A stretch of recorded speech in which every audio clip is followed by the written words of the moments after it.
Hoje no programa 9 Minutos nós damos continuidade à conversa com o professor em programação neurolinguística Gilson Pacheco. Gil, você esteve falando conosco no programa de ontem, inclusive, de aplicações práticas dos conhecimentos de PNL na vida organizacional, na área de vendas, negociação, RH, planejamento estratégico. Agora, o que nos interessa também, a programação neurolinguística como uma forma de terapia, e ela, eu entendo ela como tal, aplicada em si mesmo.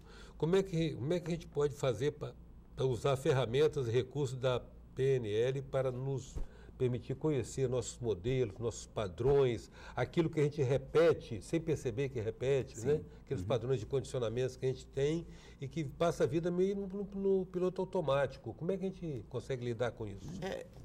É verdade. Quando a gente fala piloto automático, a gente fala que a gente está trabalhando em algo que a gente chama de competência inconsciente. Algo que você faz muito bem, às vezes até o faz muito bem é uma coisa errada, né? Vamos pegar uma fobia, por exemplo, né? Você é especialista em fugir de barata. Portanto, ele sabe fazer muito bem proteger-se de uma barata. Na verdade, o que ele tem é uma fobia. A gente chama isso de competência inconsciente. Ele sabe fazer uma coisa tão bem, mas não sabe nem como aprendeu mais, de tanto que aquilo está no inconsciente. Muito bem, nós podemos, usando a programação neurolinguística, trabalhar essa fobia, que antigamente levava-se alguns anos com a pessoa sofrendo o processo fóbico, muitas vezes até resolver. Você pode resolver isso, às vezes, em 20 minutos, em meia hora, utilizando os mesmos recursos mentais que a pessoa teve para aprender a ter o medo de barata. Ela pode usar aquele mesmo recurso para corrigir o próprio comportamento. Porque, na final de contas, a gente vai partir do pressuposto que tudo é aprendizagem. Não é uma deficiência da pessoa. Uma pessoa que tem, por exemplo, aproveitando a fobia, é uma pessoa que tem um cérebro muito especial. Porque ela aprendeu a fobia, provavelmente, com uma experiência, ou quando era criança, qualquer coisa que apareceu uma barata e ela se assustou, com uma única experiência ela conseguiu consolidar um aprendizado. Gente, isso é uma característica positiva do cérebro. Por que não utilizar essa mesma característica, esse mesmo recurso, essa mesma qualidade, para aprendê-la a se comportar de maneira diferente? Eu falo da fobia, mas vale para qualquer comportamento. Distúrbio, qualquer distúrbio. Qualquer distúrbio comportamental. Compulsões. Sim, compulsões. Eu roía a unha. Eu comia a unha, e um dia eu tinha medo de um dia ser chamado de Vênus de Milo. Eu ia chegar aqui, ia sair comendo a unha até perder os braços. E com uma técnica de programação neurolinguística simples, chamada switch, eu estou aí com minhas unhas perfeitas, nunca mais voltei com ela para a boca. E que outros distúrbios assim você menciona? Bom, aí qualquer um, tem o toque, que é o compulsivo, o caso da unha é um pequeno toque. De toque. Há muita coisa aqui que eu tenho, por problemas éticos, eu receio um pouco de entrar com mais profundidade, mas conheço médicos, psicólogos e psiquiatras que fazem muito bem, que trabalham bem, trabalhando, por exemplo, TPM, que é uma coisa seríssima. E dá problema de famílias inteiras, quando a chefe da família, ou às vezes até uma filha, tem uma TPM. Mas dá para trabalhar isso em nível de programação? Ah, sim. Não é reação. Tranquilamente. Não é reação orgânica, não?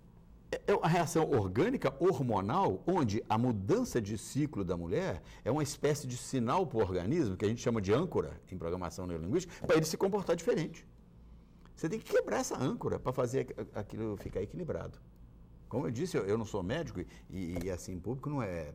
Eu não me sinto muito bem falando, mas eu conheço várias pessoas, tanto médicos como psicoterapeutas, que trabalham muito bem. A maioria dos distúrbios da TPM, como aqueles de bipolaridade. A pessoa tem dois comportamentos bem distantes, acontece isso muito com a TPM, e aquilo pode ser equilibrado com intervenção de programação neurolinguística. Aliás, a programação neurolinguística, quando foi desenvolvida, foi em terapia. Depois é que expandiu para o resto.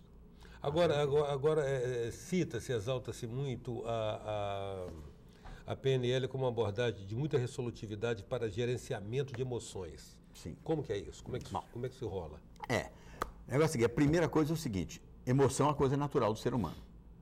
Ela é natural. Então, a pessoa surge, a emoção vem como uma reação de uma pessoa a alguma, vamos dizer assim, algum valor seu que está sendo ofendido, quebrado, prejudicado, alguma coisa assim. E aí você tem desde a tristeza pela perda de uma pessoa, até uma euforia, ou até uma raiva quando alguém violou um padrão muito poderoso seu. Então, ela é uma reação que o organismo precisa e coloca para fora. Muito bem. Só que a emoção, ela pertence a um indivíduo, mas normalmente ela funciona no indivíduo como se ele pertencesse a ela. Ou seja, ela, ao invés de influenciar o comportamento do indivíduo, ela domina, ela que controla.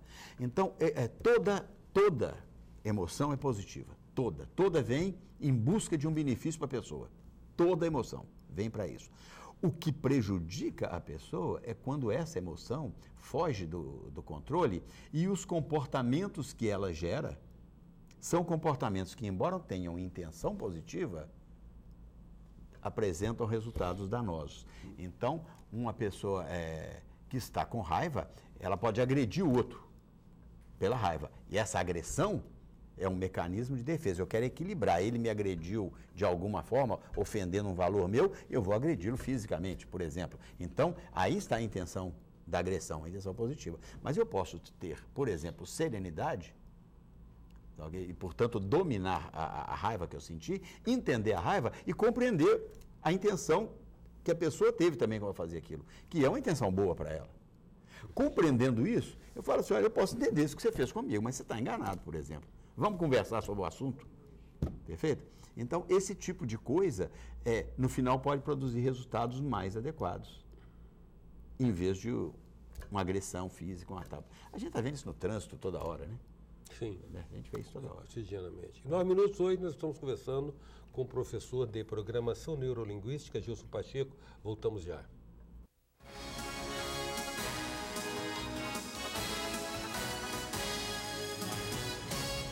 Voltamos com 9 minutos, que traz hoje o professor de Neurolinguística, Programação Neurolinguística, Gilson Pacheco. Gilson, nós estávamos falando de gerenciamento de emoções. Sim. Digamos assim, a PNL ensina a pessoa a se perceber com um sentimento e separar ela do sentimento? Na verdade, a gente chama isso de desidentificação. O ser humano é um ser emocional. Eu tenho que lembrar que o emocional aí é adjetivo. Sim. Ou seja, é algo... É uma qualidade. É uma qualidade, ser emocional. Uhum. Então, às vezes, quando uma pessoa fala assim, essa minha raiva, ou esse meu medo, esse meu tédio, quando a pessoa se refere como uma posse, eu fico extremamente satisfeito. Porque eu falei, você acabou de dizer que o medo é seu. Não é você que é dele. Se ele é seu, ele tem que estar sob o seu controle. Então, desidentifique-se. Separe você do medo. Aceite o medo, ou qualquer outra emoção. Aceita. Reconheça, esse medo está aqui, ele é natural, eu sou um ser emocional, é natural que eu tenha. E a gente tem uma cadeiazinha interessante. Aceite, reconheça, primeiro, aliás, reconhecer. Reconheço, eu estou com medo. Porque a primeira coisa que a gente quer fazer é negar. Depois, não negue, reconheça. Segundo, aceite esse medo. Venho porque eu sou um ser emocional e esse medo tem um objetivo. Aí eu vou depois para um outro tipo de sentimento chamado curiosidade. O que será que esse medo quer trazer de bom para mim? Ele quer me proteger de alguma coisa. Ah, ótimo. Então eu entro para um outro sentimento chamado serenidade. Serenamente, o que eu posso fazer para atender a esse benefício que o medo quer trazer para mim, sem precisar de ficar com medo? O que eu posso fazer? E entro no último, que eu acho uma maravilha de emoção, que é da confiança. Eu sou capaz de fazer isso, que eu acabei de imaginar que devo fazer. E no final das contas, eu acabo transferindo um medo que provocaria reações e comportamentos negativos numa confiança que me coloca com autoestima elevada para enfrentar uma situação que está me parecendo perigosa. Agora, quando você usa a PNL para poder fazer uma modelagem de comportamento para o outro, você vai trabalhar na percepção primeiro do seu mapa mental, do mapa mental do seu interlocutor. Sim. Né? Como é que você identifica? Você percebe pelo gestual, pelo vocabulário? Como é que você identifica o mapa mental do outro? Bom, primeiro deixando bem claro isso, que eu não sei se nem todos os telespectadores entendem o que a gente quer dizer com mapa mental. Bom, na realidade é o seguinte, nenhum de nós tem acesso direto ao mundo.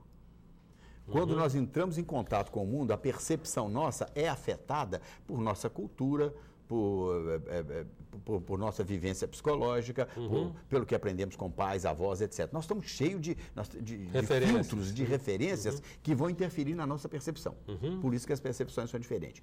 Quando esse conjunto de filtros que eu tenho, eu coloco na minha percepção, eu recebo a informação do mundo. Na verdade, não é o mundo.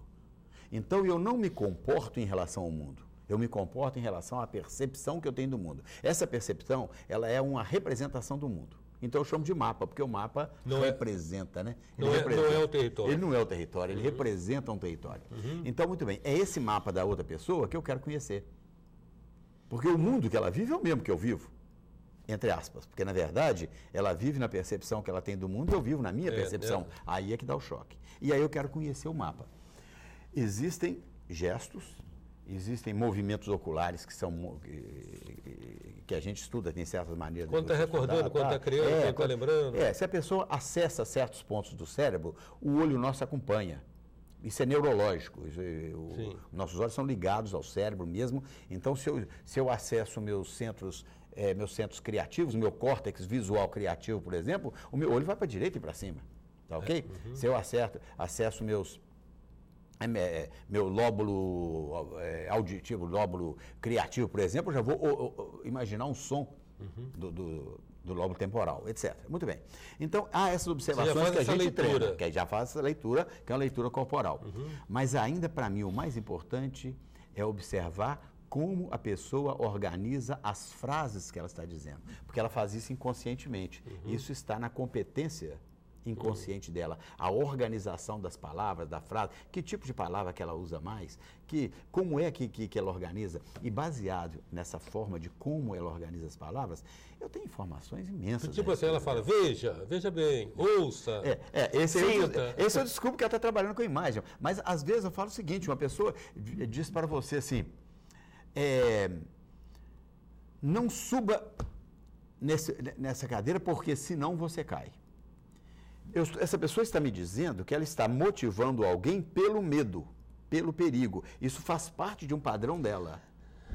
Em vez que ela fala assim, olha, ao subir aí, coloque o cinto de segurança, porque você vai preservar a sua saúde. Essa está motivando pelo benefício.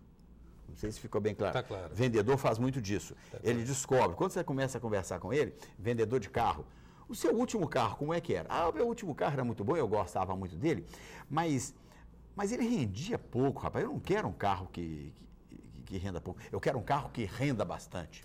Outra pessoa está assim, não, eu quero um carro que não me dê trabalho com rendimento. São duas coisas completamente diferentes. Eu quero um carro que me dê prazer porque rende bem. E eu quero um outro que não me dê aborrecimento. Não dê problema. Não dê problema. O vendedor já vai vender o carro, assim, olha, esse carro você pode levá-lo porque ele não vai te dar problema de rendimento. Se eu estou falando com a pessoa que trabalha por evitar, a gente chama isso de evitar a dor ou evitar o problema. Agora, se eu vou conversar com aquele que quer um rendimento, eu já vou falar, leve esse carro. Esse rendimento vai te levar para frente, vai te dar muita felicidade. Eu mostro para ele as coisas que ele vai ganhar com aquele carro. Para o outro, eu vou falar as coisas que ele vai evitar de perder. Mesma coisa, chefe, né? O chefe. Ô, Gilson, a gente sempre dá um toque para o nosso telespectador, dizendo, a gente conversa muito sobre assuntos de saúde, principalmente aqui, diz que nenhuma entrevista substitui uma consulta, ou seja, isso aqui é só realmente uma entradinha de um conhecimento maravilhoso, até porque tudo aquilo que transforma é que mostra um conhecimento efetivo, né? Verdade. Agradeço muito sua presença e a possibilidade de tê-la aqui nesses 2 dias, compartilhando conosco alguma coisa a respeito de programação neurolinguística. Ok, muito obrigado, foi um prazer eu estar aqui, né? Nem sempre eu estou em Vitória, então eu estou agora, mas eu falo, nem sempre estou em Vitória, mas aqui em Vitória vocês possuem um instituto que já está com bastante excelência na área de programação neurolinguística, que é o INDESP. Deve estar escrito aqui embaixo, né? O telefone e tal. É aqui, e eu venho sempre que possível atender aqui, porque é realmente... E o INDESP oferece cursos regulares nessa área. Oferece regulares, é uma empresa que já existe há 20 anos, já vai formar agora, já vai iniciar agora a sua 100ª turma de formação em programação neurolinguística. Então, eu fico muito satisfeito quando eu tenho uma instituição desse tipo a qual eu possa me reportar quando eu estou aqui em Vitória. Grato novamente, Gilson. Eu que agradeço. Em 9 minutos, a presença do professor em programação neurolinguística, Gilson Pacheco.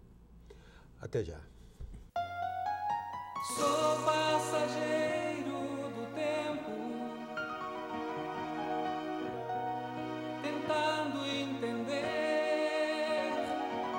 erro e acerto os caminhos, aprender